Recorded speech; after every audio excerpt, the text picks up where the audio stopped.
Content आहे तुमच्याकडे की या सगळ्यामुळे असं वाटतंय की ही सगळी मंडळी त्याच्या प्रभाव क्षेत्राखाली होती किंवा त्यांचा प्रभाव वापरून खरातला फायदा झाला किंवा खरातच्या प्रभावाचा फायदा झाला की नाही देवाला माहिती, पण या सगळ्या मंत्र्यांचा फायदा खरातला झालाय?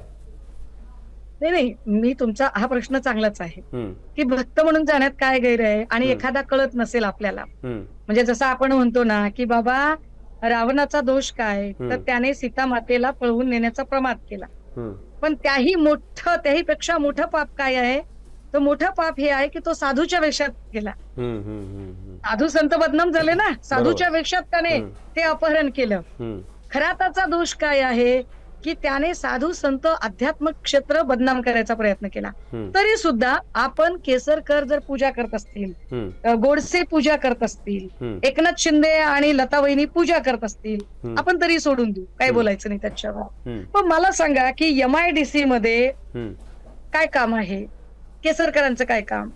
केसरकर हे तर शालेय शिक्षण मंत्री ना, काय MIDC मध्ये ते पुस्तकांची ऑर्डर द्यायला गेले होते का? काय गणवेशांची ऑर्डर द्यायला गेले होते का? मराठी शाळा कशा वाचतील हे इंजिनियर्स कडून विचारून घ्यायला गेले होते का?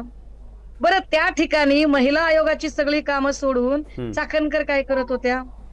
उदय सामंतांनी MIDCच्या तिथे बैठक घेतली, मी समजू शकतो, अगदीच मान्य मला. केसरकरांचं काय काम होतं? त्याच ठिकाणी चाकणकरांचं काय काम होतं? आणि त्याहून कळस खरातचं काय काम होतं? ही तीन माणसं का दिसतात तिथे सारखी सारखी? ते कोणतं भूमिपूजन होतं की ज्याच्यामध्ये गोडसे आहे, हेमंत गोडसे आहेत, केसरकर आहेत, चाकणकर आहेत? काय काम आहे यांचं? म्हणजे केसरकर पुन्हा पुन्हा त्या MIDC का येतो, सिन्नर MIDC मध्ये? का केसरकरांचा नेमका असा काय इंटरेस्ट आहे? ऑन फ्लोअर बोलायचं होतं ना, मी चाणक्य आहे, I am the Chanakya, I know everything, माझ्याकडे वैश्विक ज्ञान आहे. तुमच्याकडे जर वैश्विक ज्ञान आहे तर त्या वैश्विक ज्ञानामध्ये तुम्हाला फक्त ठाकरेच दुर्बिणीत दिसतात का? त्या दुर्बिणीमध्ये तुम्हाला केसरकर, गोडसे हे लोक दिसत नाहीयेत का?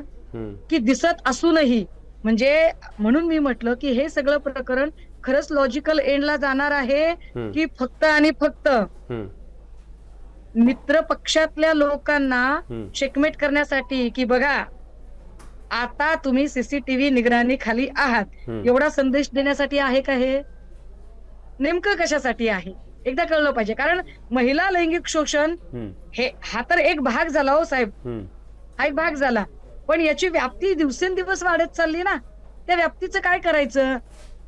मी नाही वाढवलं ना, बघा असं आहे की मी नाही वाढवलं खरातला, तुम्ही नाही वाढवलं, महाराष्ट्रातल्या सामान्य लोकांनी नाही वाढवलं, इथे मोर्चे काढणाऱ्या, आंदोलन करणाऱ्या अंगणवाडी शिक्षकांनी, आशा वर्करनी नाही वाढवलं, त्यांना वाढवलं इथल्या राज्यकर्त्यांनी, विशेषतः सत्ताधाऱ्यातल्या लोकांनी. त्यांच्या बोलघेवड्या प्रवक्त्यांनी उत्तरं दिली पाहिजेत ना.